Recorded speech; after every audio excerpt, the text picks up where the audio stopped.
welcome to the next episode of Founder Talks. Today with me is Kelvin.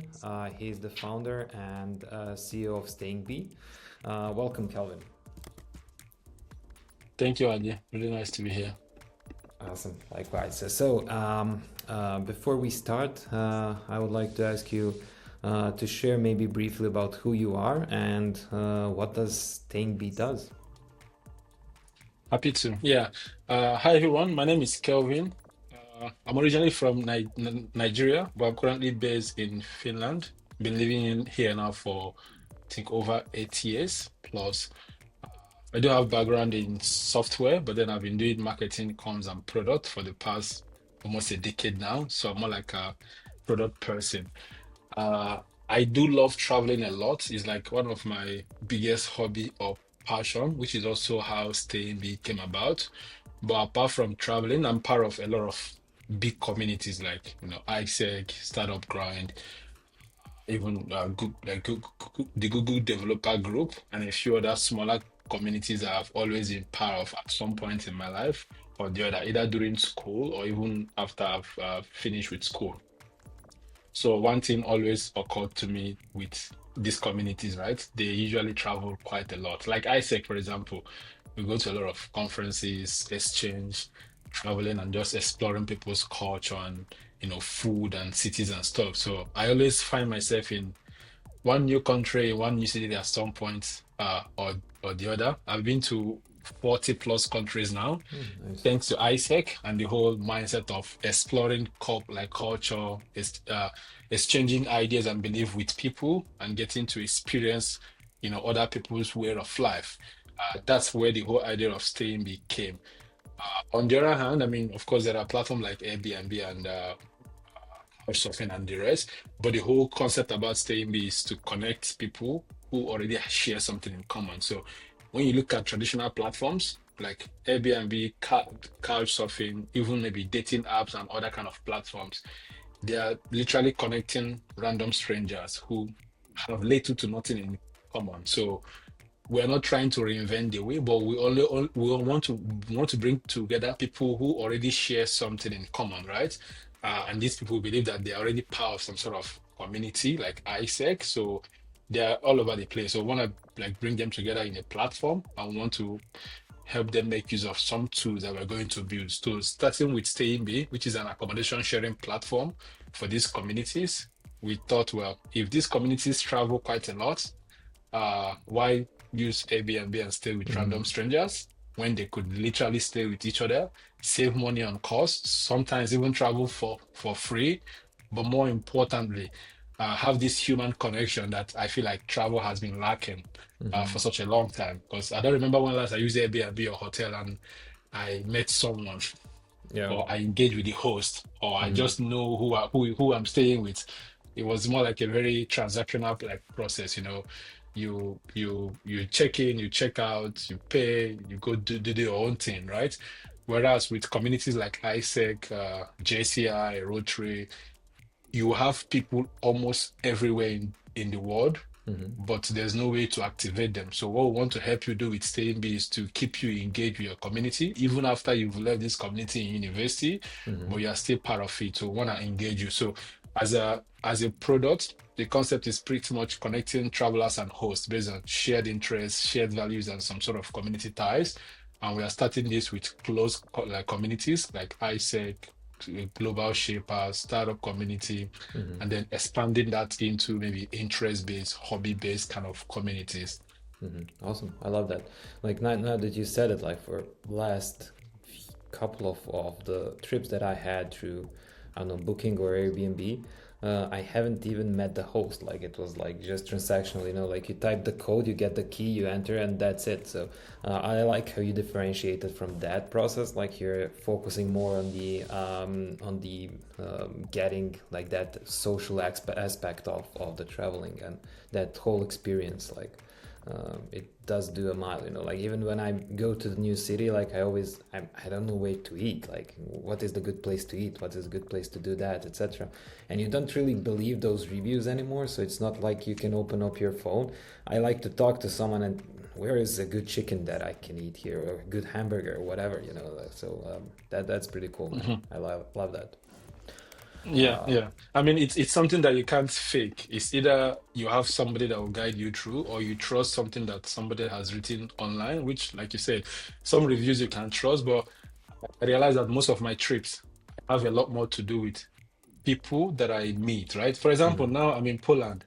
I'm staying with a staying B host here mhm, in Warsaw. Just coming from the airport to her place without her direction, I was already going to panic at the airport, right? So that guide of, you stop here, you take this bus, you go through this route, and then got mhm, welcomed in, now, telling me a bit more what I can do in the city, where to go, where not to go. It's priceless. I don't need to check the Google map to know where to go, what to do at that mhm. area. So that's human connection. I think that's what differentiates us from every other platform out there. I agree. I agree. And as you said, like even getting from airport to staying, like obviously you could navigate through Google Maps, but it's a whole different story. Like to get today with technology and everything, it's far better for me to ask someone like, okay, how do I get here? They would know shortcuts. They would know how to explain better for me. So awesome. And I know that I have been following your journey and everything, but if you can share like what is the stage of the startup? What would you say like where you're at with the startup now? Mm. Yeah, it's been a little bit over a year. Uh, Remember, I launched the first version of the platform mid-January last Mhm, year, 2025, right from my balcony in Helsinki.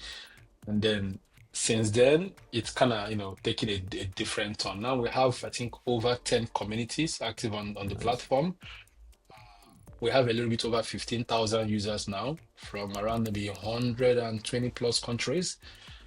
And we've had like hundreds of nights already booked, a lot of like memories and experiences already like created. So I would say that we are at the 0 to 1 phase. Hmm. Now we are about to scale because we've kind of validated like the model first. We validated that people that are part of a community or people that have shared interests and values, they do actually want to stay with each other if Hmm. given the platform and the infrastructure too. So we've built that infrastructure, we've taken it to them. They've agreed by joining the platform, making booking, like going to refer their friends. So now we want to scale it to every community on Earth and make Hmm. sure that, Nice.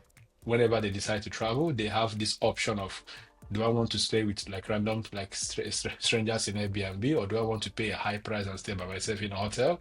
Or would I love to stay with people that are from my community by staying with Staying? So we're at the point where we pretty much want to scale it and make it mainstream. Nice. I love it. By the way, how did you come up with the name Staying Bee? Is there any story about that or? Yes, there is a story. I mean, I will give the credit to my girlfriend or my Mhm, partner. She actually came up with the name. We were brainstorming. The idea came to me, I think it was like midnight on a weekday. And then I called my one of my current co-founders. We brainstormed a bit. Then the next day I was going on an errand with my girlfriend, and we were talking about it. She came up with this whole monologue on mhm, the bee as a community and how I can brand a lot of things out of it. Like, for mhm, example, I call myself the chief beekeeper, mhm, and then we can have like the queens and the kings who are like the users and the hosts. And mhm, then you can have like the hive, the office or the house where people are being hosted. So when she gave me that monologue, I'm like, oh wow, that's a brand there, just mhm, talking. So the name just came from the whole conversation, and then we thought about how to make it sound. It was like Stay B she was thinking of, but then I spoke to my co-founder, and then we decided to give it Stay in B. So mhm, I'll give her the credit. She gave me the insight into the name, but on a granular like level, the name pretty much means stay in B. So bees stay in community. They stay in their colony wherever they mhm. go. So the idea is you stay with your community, whether home or abroad.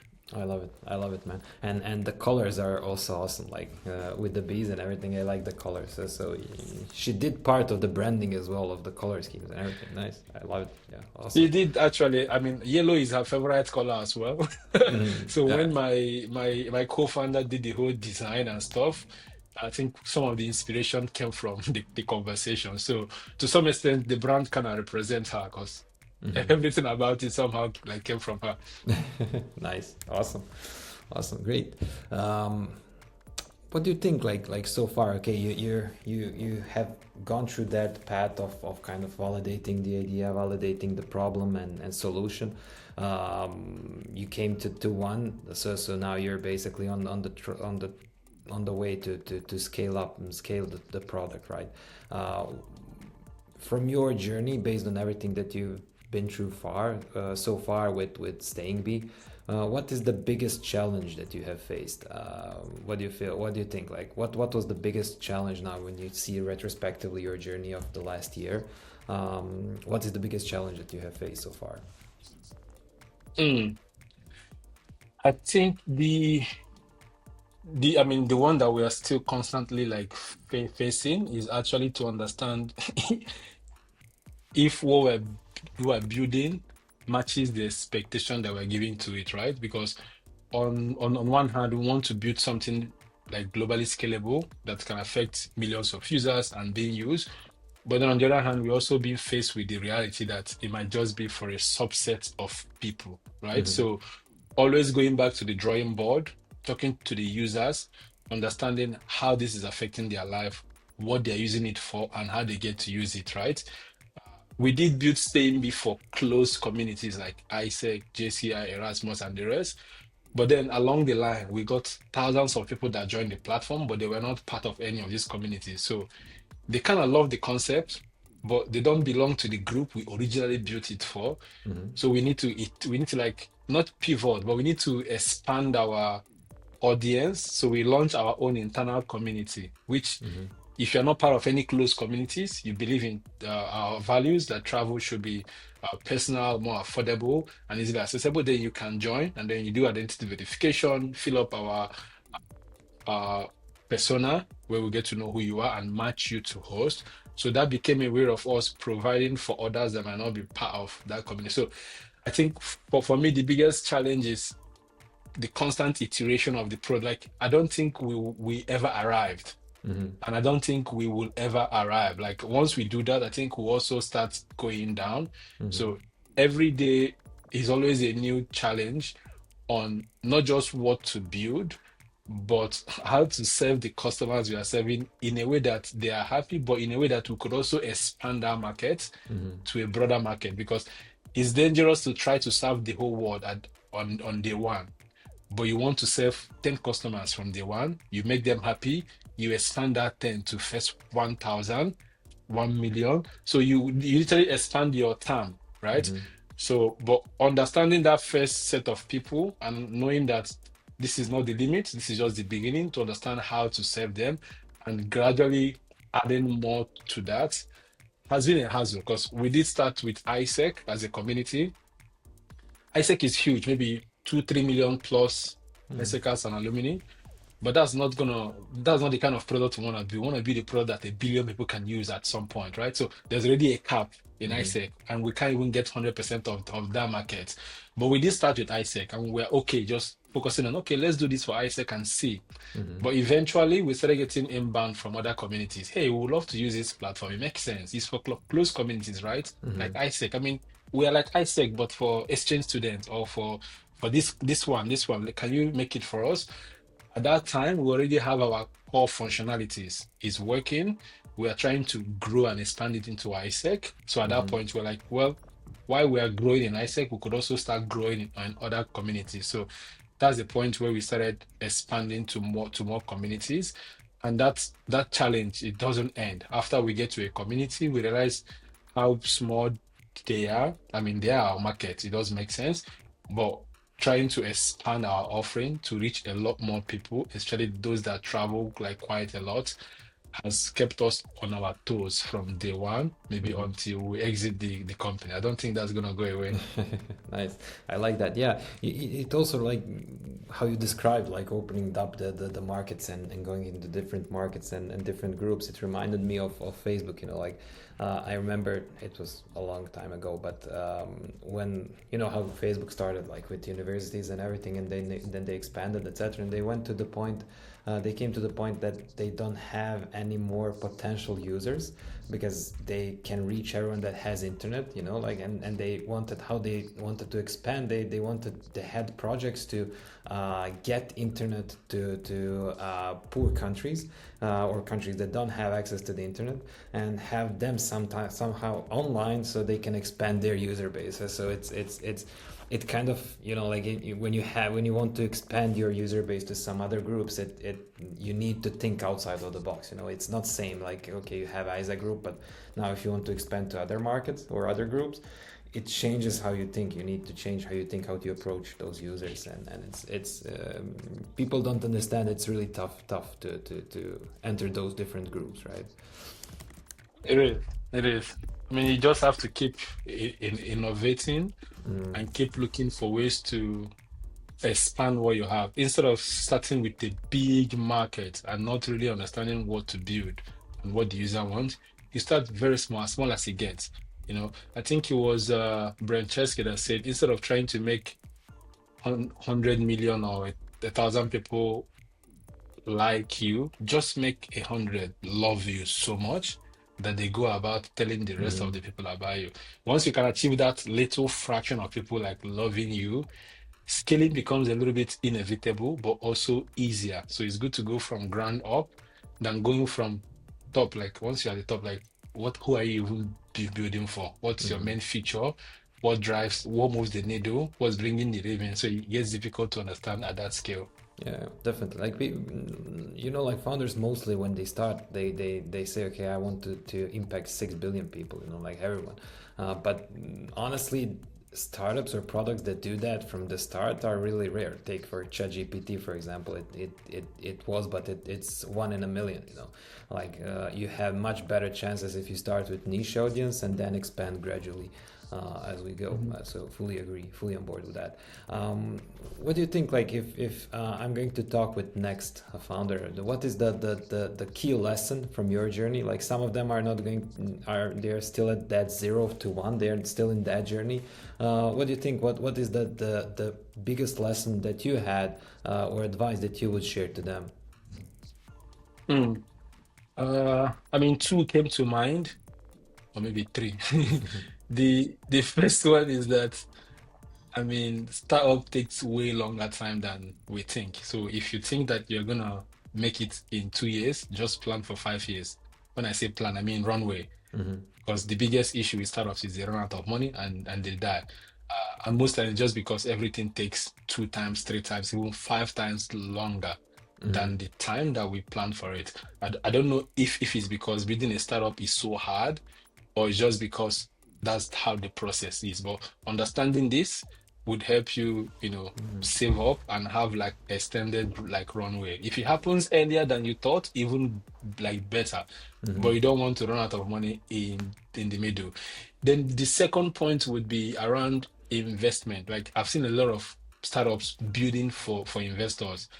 I mean, I understand that you want to impress them, you want their money, but there's one fact that I need every founder to understand.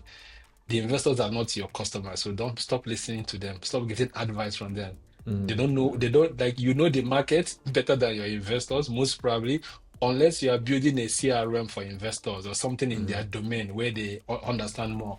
But when you look at your product, your domain expertise and your team, that's why you people are the one like building it. You have better chance of making it work. So why take advice from somebody that knows how to manage money Mm-hmm. than build the kind of product in your niche? So the more you listen to your customers and less listening to investors, the better.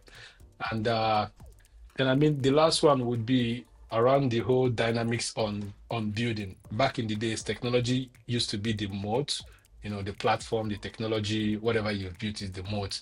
Now distribution is the new mode. So even before you think it or build it, just ask yourself, can I get this in the hands of 100 people or 1,000 people Mm-hmm. without doing anything significant like writing code or whatever? Because now we don't need to build or write code. Technology is as cheap as it gets.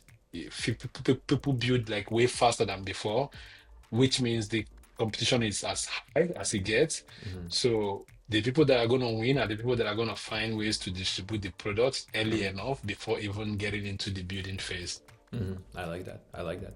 I would love to expand like the investor one. I've seen a lot of founders that when they get investment, there's a big hassle about making investors happy. To your point, through product, like hearing all of those advices is not the same when your friend or your wife or your girlfriend says it would be cool to have this. Like you take it and you think about it and you either say no or yes. You don't have any pressure, right? But if investor tells you that, it's a bit, like you can say no, but you better have a good argument of why not. The other thing is like with that is often I see that founders get into the loop of administration and kind of detach themselves from the product. They don't think about product that much as anymore because they are involved in administrative stuff with investors, and that's kind of really tough to be in.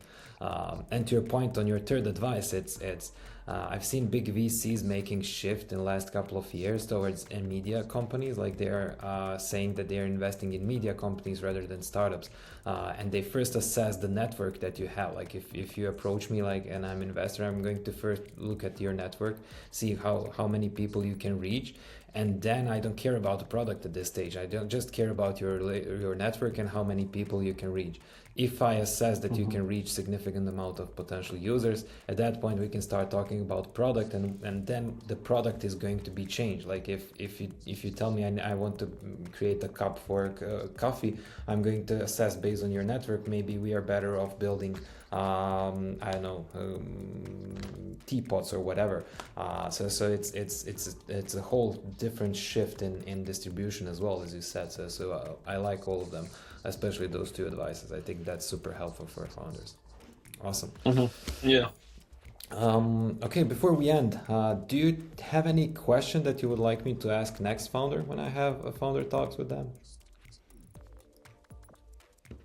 Hmm. Uh, let's see. Sure, maybe one. So for the next founder you will interview, my Exactly. question will be if they are not building what they are building now, Mm-hmm. what's the next thing that they could build and why? Nice. I I'm love it. just curious because based on your last conversation around people having a profile and a network, which means what you're building is like as irrelevant as it gets until it hits product market fit, right? Mm-hmm. So I would love to listen to the interview just to Mm-hmm. understand how much fixated and stuck founders are with what they are currently building, whether they are in love with the product or the solution, and how much they can leverage the network and what they have now to jump into the next new thing and just scale it. I So love it. keep me posted once that interview is live. Will do. I like that question, man, so much. Like honestly, I had a lot of discussions with founders who sold their startups, and they say that obviously when they sell startup, it's great money comes. Like you make a lot of money, but big question is what do I do next? Like okay, I worked on Stain B for 5 years. Like what am I going to do now? Like it's a big question. So I'm looking forward to the answer from next founder. Awesome question, man. Nice. Great. It was great chatting with you, Kelvin, today. Before we end, do you have anything else that you would like to say or ask or... I mean, not necessarily us. I mean, I will just leave it out there. It's also a message to myself. I've been pondering on it for the last couple of months.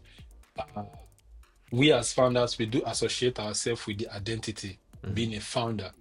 But like you just explained now, at some point you are gonna sell your company, or there won't be something to work on, right? I'm saying this because I've seen a lot of people go into identity like crisis, Mhm. depression. I feel like they don't have any purpose in life because what they associated themselves with doesn't exist anymore. So, a message to myself and also to other like for founders that are out there: have time to identify yourself to something else apart from building. Because Mm. you might not be a builder for the rest of your life, but it will be miserable when you exit. You have a lot of cash, you have a lot of free time, resources, but then you kind of lose your purpose in life because you don't identify as something else. So if you have time, explore other areas of your life and try to have a different identity that is not a founder of this startup. Mm. Yeah. I like that. Awesome. Yeah, definitely. That's true, man. Thanks for that message. Awesome. Of course. Great, Kelvin. Thanks, It Manadi. was a This was pleasure really talking to good. you. Good questions. Quite deep. I mean, we didn't have a lot of time, but I feel like the questions were quite interesting enough. I mean, even for me as a listener, I would love to understand perspective of other founders on this Mm. question. So good work with the podcast.